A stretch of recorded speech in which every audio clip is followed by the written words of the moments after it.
Well, heroes, just beat this Aliens Fireteam Elite. And it's gonna be something that's kind of hard to put in perspective a little bit, just because there are certain expectations I had and certain concerns and worries I had even before playing the game.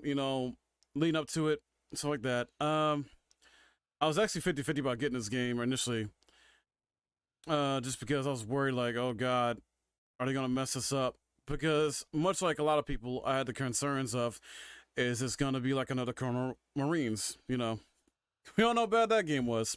This game is much better than Colonel Marines, but it still has flaws. There are definitely things I love about it, and there's definitely things I don't like about it. Starting things off though with the campaigns, there is 4 campaigns, 3 missions per campaign, and depending on how good you are at the game, those can take anywhere between like 20 to 30 minutes a piece. And that's not too bad, not too bad. But at the same time, though, there is, in terms of gameplay, definitely a lot of repetition. A lot of it, you're basically fighting aliens, and you're fighting variations of aliens too. With each mission that comes. But not only that, you fight other enemies too. I'll get into in a bit. But there's these 3 lanes. They do this like 3-lane format, basically. Oh, I'm hitting the mic. My bad. And they kind of come one at a time usually. So most of the time, it's one at a time. You'll sometimes get certain aliens that'll come one way and then another start coming another direction, but not as much, as far as like you can tell that the main set of aliens come from a certain direction, basically. But that's pretty much the format. You go and do these missions. You basically activate something, whether it's like something on a computer. You grab dog tags. Apparently, grabbing dog tags alerts hostiles. Why, I don't know. Making noise alerts hostiles of some kind. Why, I don't know, but it is what it is. And it's just like, what the? All right, apparently, wait, the fuck? Taking dog tags is gonna cost. Wow. What kind of? You got that to deal with, and it's the same sort of pattern with that. You prepare for battle, usually in big engagements. So it gives you that time to sort of get ready. And it's just that same gameplay loop. You're going from kind of point A to point B, prepare for battle, and just face off against these like 3-lane type of set of alien waves in the campaign. But at the same time, I would say it's still solid fun. Like, feels smooth. The flaws and issues I have in terms of, besides the repetition, can be, can get stale. I can see it getting stale after first playthrough. I definitely see people, kind of riding that first playthrough high. I was riding that first playthrough high. But then you go back into it and, play these missions repeatedly. It's like, okay, it starts to kind of wear thin a bit. On top of that, you got drop frames happening. At least I did on PS5. This is the PS5 version I'm playing on. And I had drop frames pretty much every time there's an intense fight going on between me and aliens. So that's an issue. I feel like it's a minor one. It's not game breaking. There are also occasional glitches where certain aliens would just be sticking on a wall, chilling, posted like, hey, I'm just over here chilling, I'm not going to attack you. I'm just going to be here, though. And it's like, they're not really doing anything. And I get there's certain types of variations, like, you got spitters that kind of hang back, keep their distance usually, but at the same time, they'll come in close too to attack you. But spitters, usually they'll spit acid at you. You got the regular, alien drones that'll come in waves at you. You got these tanky-ass variations called warriors, as well as Fireteams, if I'm saying it right. Basically another form of that, these bigger aliens that are just tanky and bullet sponges, essentially. So there's about 5 different types of variations of aliens. You got the regular spitters, you got these prowlers that will sort of like try to be sneaky and hang out in a corner while you're walking through and just jump and pounce on you. But at the same time, playing this game, and I've heard it a couple times, your character or someone will announce like prowler, hey, look there. So it kind of gives you a heads up. So it kind of takes away from that kind of surprise a little bit in terms of like, the horror element and just being surprised attack a little bit, unless you're just really not paying attention and you just get, Now, I will say the abilities are fun though. I did play as Demolisher. My friend Daniel played as Gunner, and then I had a third person play with us, Big Hurts. He played as Doc the first day we played this together. Then he switched up to Technician, and both very good. All the classes feel pretty good. They feel distinct. They have their own unique abilities, and that's very good for this type of game. You want, each different class to feel different in a good way, and they do. And the guns feel good. Some positives: the sound in here for the guns or anything like that is great. The atmosphere is pretty good. I like the lighting, the tone, the color, stuff like that. Just superb there, in my opinion. Really good job there with the sound quality. Chris, do you want to how you put the healing circle thing down? Yep, I'm gonna go down. Right front. Where? Okay.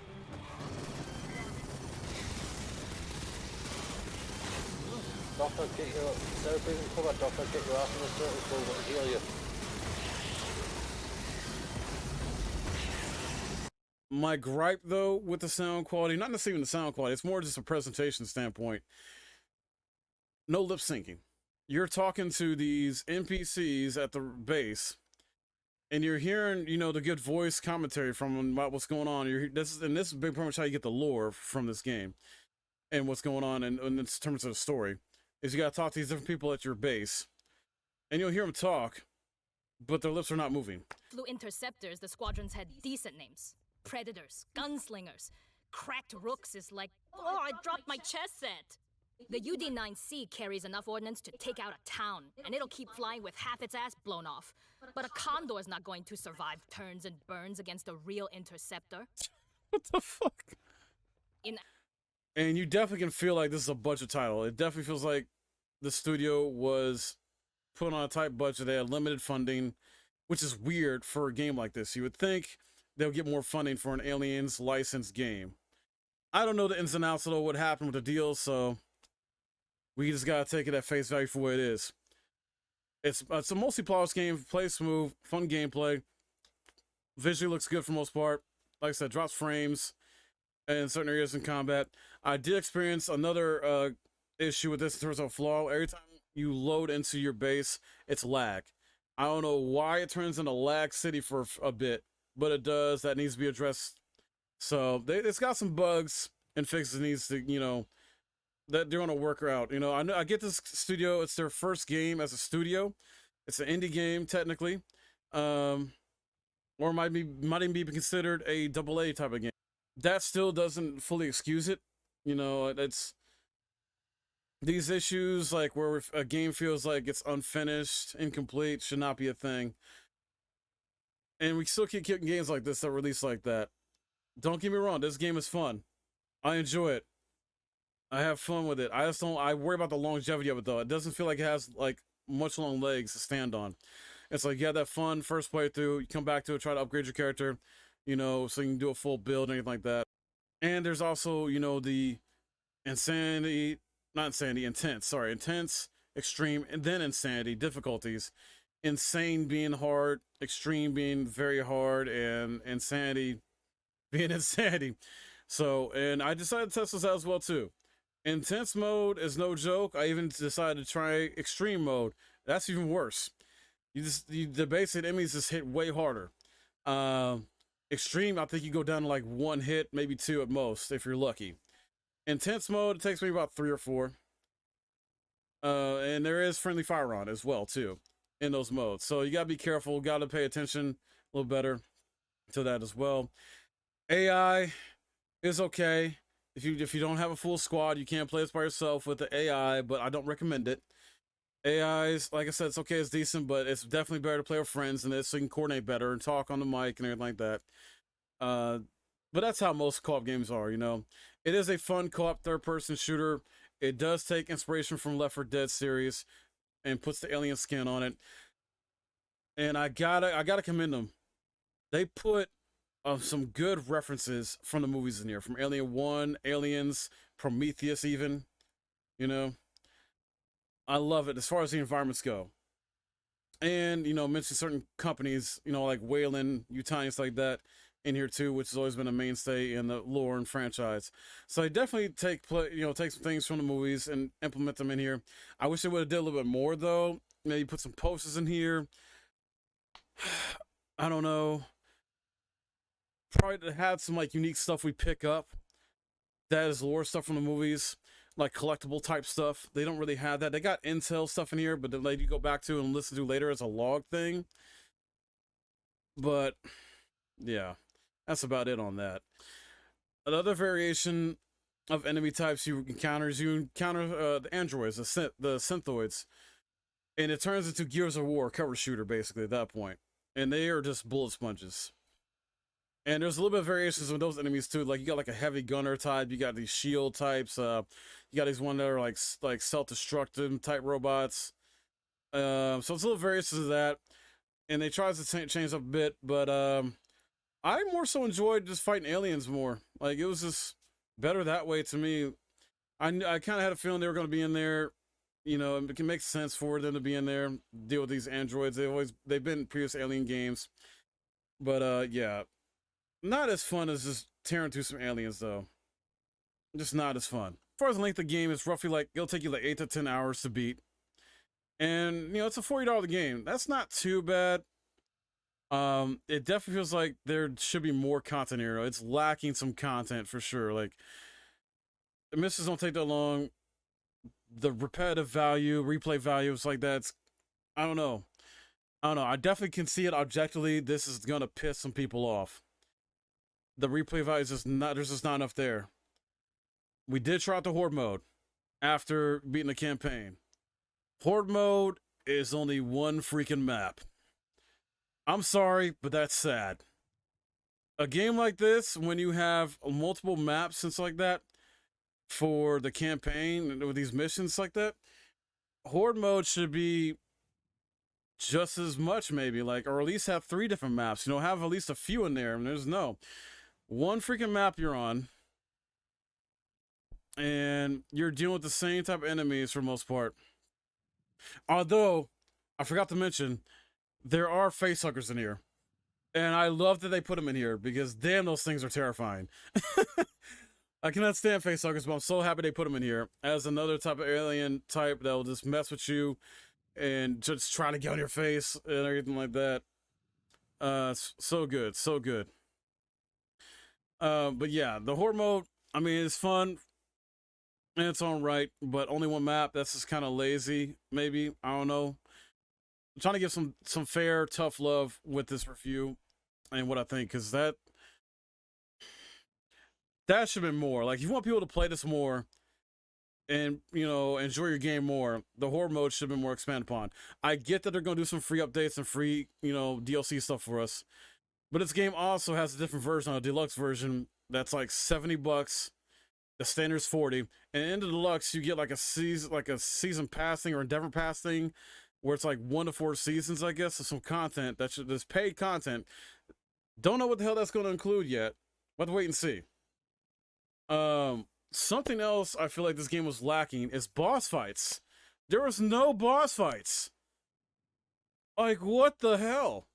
Like, I was at least hoping for, you know, a queen boss fight on the final mission, and we did encounter a queen, you know, but we were stuck on a time limit where we had to run the fuck out of there to end the mission and get to an elevator to end the mission, you know. And we did fight the queen for a little bit, but it was more of like, okay, we gotta fight her a little bit and get her off our backs, and then we run the fuck out of there, you know. I was like, I personally was disappointed by that. I wanted to fight a fucking queen. It was leading up to it, the way the story was going, and we saw her. Is like a letdown. Like, what are you doing? You know, so issues with that. So you got the lag issues. You got glitches in the game. You got the no boss fights. Also, there was an issue where this game hasn't necessarily crashed on me, but I had an issue earlier where I was trying to link up my friend Daniel, and it would not let me invite him to the game whatsoever. I had to restart the game, and when I restarted the game, I was stuck on just like the sort of image theme of the game when you first load up for like 2 to 5 minutes. Had to restart my system.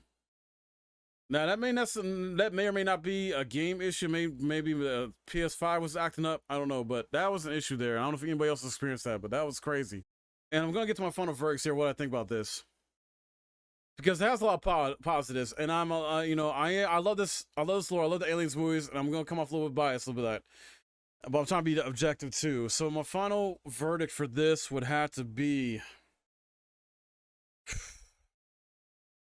only because I'm a little biased, 7 out of 10.